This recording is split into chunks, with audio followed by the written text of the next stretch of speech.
Morning, ಬೆಳಗಿನ ಶುಭೋದಯ. ಎಲ್ಲರೂ ಹೇಗಿದ್ದಾರೆ? ಚೆನ್ನಾಗಿದ್ದಾರೆ ಅಂದ್ಕೊಂಡಿದ್ದೀನಿ. ಇವತ್ತಿನ ದಿನ ನೋಡ್ರಿ, ರೊಟ್ಟಿ ಆಯಿತು. ರೊಟ್ಟಿ ಮಾಡಿದೆ, ಬೆಳಗಿನ ರೊಟ್ಟಿ, ಆಮೇಲೆ ಚೌಳಿಕಾಯಿ ಪಲ್ಯ, ಆಮೇಲೆ ಶೇಂಗಾ ಸಾಂಬಾರು ರೆಡಿಯಾಗಿದೆ, ರೈಸ್ ರೆಡಿಯಾಗಿದೆ. ಮಧ್ಯಾಹ್ನ ಊಟಕ್ಕೆ, ಇವಾಗ ಊಟಕ್ಕೆ 2 ಟೈಮ್ ಆಗುತ್ತೆ. ರೊಟ್ಟಿ ಅಂತೂ ಮಧ್ಯಾಹ್ನ ಸಾಯಂಕಾಲನೂ ಆಗುತ್ತೆ. ರೊಟ್ಟಿ ಬೆಳಗ್ಗೆನೇ ಮಾಡಿಬಿಡ್ತೀನಲ್ರಿ, ಯಾಕಂದರೆ ಯಾವಾಗಲೂ ನಾಷ್ಟ ಮಾಡೋಕ್ಕಾಗಲ್ಲಲ್ಲ, ಹಾಗಾಗಿ ರೊಟ್ಟಿ ಮಾಡ್ತೀನಿ.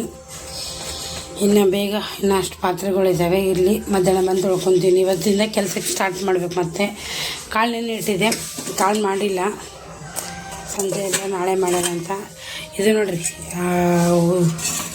ಇದೇನು ಹೇಳ್ತಾರೆ, ಉಪ್ಪಿನಕಾಯಿ, ಹುಂಚೆಹಣ್ಣಿಂದು ಉಪ್ಪಿನಕಾಯಿ. ಇದು ಹುಂಚೆಹಣ್ಣಿನ ಉಪ್ಪಿನಕಾಯಿ ನೋಡಿರಿ, ಪಕ್ಕದ ಮನೆ ಆಂಟಿ ಕೊಟ್ಟಿದ್ದು. ಓಕೆ, ನಾನು ಬೇಗ ಬೇಗ ಕೆಲಸ ಮಾಡ್ತೀನಿ. ನಿನ್ನೆ ಹಚ್ಚಿರೋ ದೀಪ ಇನ್ನೂ ಐತೆ ನೋಡಿರಿ. ನಿನ್ನೆ ಹಚ್ಚಿರೋ ದೀಪ ಕಾಣಿಸುತ್ತಾ? ನಿನ್ನೆ ಹಚ್ಚಿರೋ ದೀಪ ಇನ್ನೂ ಐತೆ.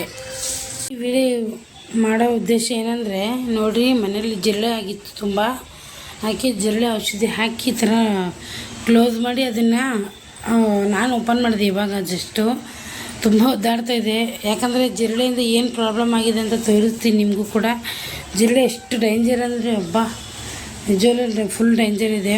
ಅದಕ್ಕೆ ಎಲ್ಲನೂ ಫುಲ್ ಒಂದು ಕಡೆಯಿಂದ ಜಿರಳೆ ಔಷಧಿ ಹಾಕ್ಕೊಂಬರ್ತಾಯಿದ್ದಾರೆ ಯಜಮಾನ್ರು. ನೋಡಿರಿ, ಇಲ್ಲಿ 2 ಬಿದ್ದಿದೆ, ಆಮೇಲೆ ಇಲ್ಲಿದೆ ನೋಡಿರಿ, ಎಲ್ಲ ಫುಲ್ ಎಲ್ಲ ತೆಗ್ದಾಕಿದ್ದಾರೆ ನೋಡಿರಿ. ಕಾಣ್ತಾ ಇದೆಯಾ ಜಿರಳೆ ಔಷಧಿ? ಅದು ಇನ್ನೆಲ್ಲ ಒಂದು ಕಡೆಯಿಂದ ಮನೆ ಕ್ಲೀನ್ ಮಾಡ್ಕೊಂಡು ಬರ್ತಾಯಿದ್ದೀರಿ. ತುಂಬ ಬೇಜಾರಾಗಿತ್ತು, ರಾತ್ರಿ ಎಲ್ಲ ನಿದ್ದೆ ಒಂಥರ ಅನಿಸ್ತಾಯಿತ್ತು, ಬೇಸಿಗೆ ಬಂದಂಗೆ ಆಗ್ತಿತ್ತು. ನೋಡಿ ಇಲ್ಲಿ, ಇದು ನಮ್ಮ ಮನೇಲಿ ಹುಲಿ ಇದೆ, ಆದರೆ ಏನಕ್ಕೆ ಯೂಸಿಲ್ಲ ಹುಲಿ. ಇಷ್ಟೊಂದು ಜಿರಳೆ ಬಂದರೂ ಹುಲಿ ಏನೂ ಮಾಡಿಲ್ಲ ನೋಡಿರಿ. ಹಾಂ, ಯಜಮಾನ್ರು ನೋಡಿರಿ ಎಷ್ಟು ಕೊಲೆಗಳು ಮಾಡಿದ್ದಾರೆ ನೋಡಿ, ನೀವೇ ನೋಡಿ. ಸಖತ್ ಕೊಲೆ ಆಗಿದೆ ನಮ್ಮ ಮನೆಯಲ್ಲಿ. ಕಂಪ್ಲೀಟ್ ಮಾಡಬೇಕು. ಓ ದೇವ, ಸರಿ ಹೋಯ್ತು. ಮನೆ ಕ್ಲೀನಿಂಗ್ ಅಂದರೆ ಹಿಂಗೆ ನೋಡಿರಿ, ಒಂದು ಕಡೆಯಿಂದ ಇದನ್ನು ಮಾಡಿ ಫುಲ್ಲು ಮನೆ ಕ್ಲೀನಿಂಗ್ ಮಾಡಬೇಕು. ಬೇಜಾರಾಗುತ್ತೆ, ಏನು ಮಾಡೋಕ್ಕಾಗಲ್ಲ. ಮನೇಲಿ ಬಂದು ಹಿಂಗೆ ಸಾಯ್ಬೇಕನ್ನೋದು ಋಣ ಇತ್ತೇನೋ, ಅದಕ್ಕೆ ಸತ್ತಿದೆ. ನಮಗೆ ಇದರಿಂದ ಪ್ರಾಬ್ಲಮ್ ಆಗುತ್ತೆ ಅಂತ ಗೊತ್ತಿದ್ದು ನಾವು ಕ್ಲೀನ್ ಮಾಡಿಲ್ಲ ಅಂದರೆ ತಪ್ಪಾಗುತ್ತೆ. ಏನಾದರೂ ಆಯ್ತಾ? ಐತೆ ನೋಡಿರಿ, ಎಷ್ಟಿರ್ಬೋದು. ಒಬ್ಬೊಬ್ಬೊಬ್ಬ ಇನ್ನೂ ಒದ್ದಾಡ್ತಾ ಇದೆ ನೋಡಿರಿ. ಇನ್ನೊಂದು ಸ್ವಲ್ಪ ತಂದು ಹಾಕ್ಬೇಕಿನ್ನು.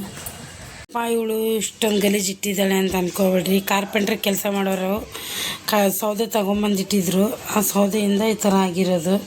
ನಾನು ಹೇಳ್ತೀನಿ, ಹಾಗೇ ಒಂದು ಹಣ್ಣು ತಿಂದುಬಿಡೋಣ ಅಂತ ತಿಂದ್ಬಿಟ್ಟು ಇದಕ್ಕೆಲ್ಲ ಒಂದು ಸ್ವಲ್ಪ ಮಶಾಣಕ್ಕೆ ರೆಡಿ ಮಾಡಿಬಿಡ್ತೀನಿ.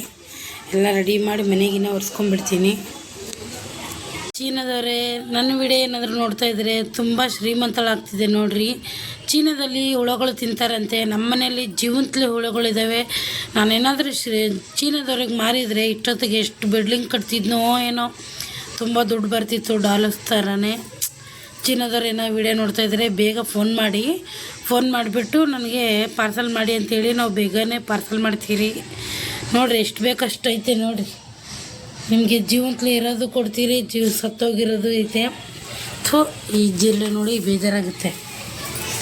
ಪಾತ್ರೆನ ತೊಳ್ಕೊಂಡಿದ್ದೀನಿ ನೋಡಿರಿ. ಬಂದ ತಕ್ಷಣವೇ ಎಲ್ಲ ಕ್ಲೀನ್ ಮಾಡಿಕೊಂಡೆ. ಮನೆ ಕೂಡ ಒರೆಸ್ಕೊಂಡ್ಬಿಟ್ಟಿದ್ದೀನಿ ಕ್ಲೀನಾಗಿ, ಯಾಕಂದರೆ ನೋಡೋಕ್ಕಾಗ್ತಿರ್ಲಿಲ್ಲ. ಮನೆ ಟೇಬಲ್ ಎಲ್ಲ ಒರೆಸ್ಕೊಂಡಿದ್ದೀನಿ. ಇಲ್ಲಿ ಕುತ್ಕೊಂಡು ಬಟ್ಟೆ ಮಡಚಬೇಕು. ಎಲ್ಲ ಬಟ್ಟೆ ಅದು ಹೊಲಿಗೆ ಹಾಕೋದೈತೆ, ಇದು ಬಟ್ಟೆ ಮಡಚೋದೈತೆ. ಎಲ್ಲ ಕ್ಲೀನ್ ಐತೆ ನೋಡಿ. ಯಾಕಂದರೆ ಕ್ಲೀನಾಗಿದ್ರೇ ಊಟ ಹೋಗುತ್ತೆ, ಇಲ್ಲಾಂದರೆ ಊಟ ಹೋಗೋದಿಲ್ಲ. ಚೆನ್ನಾಗಿ ಕೆಲಸ ಮಾಡಿದ್ರೆ ಎಲ್ಲ ಆಗುತ್ತೆ.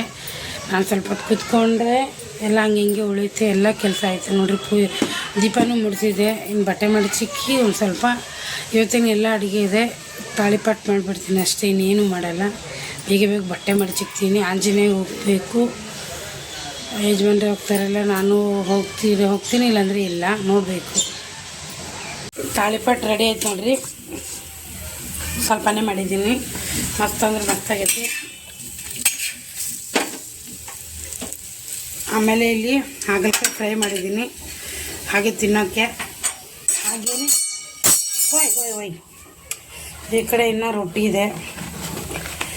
ರೊಟ್ಟಿ ಇದೆ, ಇನ್ನೂ ಅನ್ನ ಇದೆ, ಪಲ್ಯ ಇದೆ, ಇನ್ನೂ ಸಾಂಬಾರಿದೆ. ಇನ್ನೇನು ಮಾಡ್ಬೇಕ್ರಿ? ಇಷ್ಟೆಲ್ಲ ಇರ್ಲಕ್ಕಾಗಿ ಇದು ಕಾಳು ಪಲ್ಯ ನಾಳೆ ಬೆಳಗ್ಗೆನೇ ಮಾಡ್ತೀನಿ. ಇಷ್ಟೆಲ್ಲ ಇದೆ ನೋಡಿರಿ. ಇಷ್ಟೆಲ್ಲ ಇದ್ಮೇಲೆ ಏನಕ್ಕೆ ಮಾಡ್ಬೇಕು ಹೌದಿಲ್ಲ ರೀ?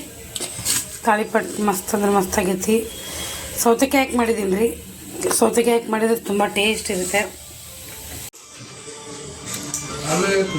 ಈಗೇನು ಏನಾಗ್ಯದ ಈಗ ಹೇಳಕ್ಕೆ ಏನಾಗೈತಿ?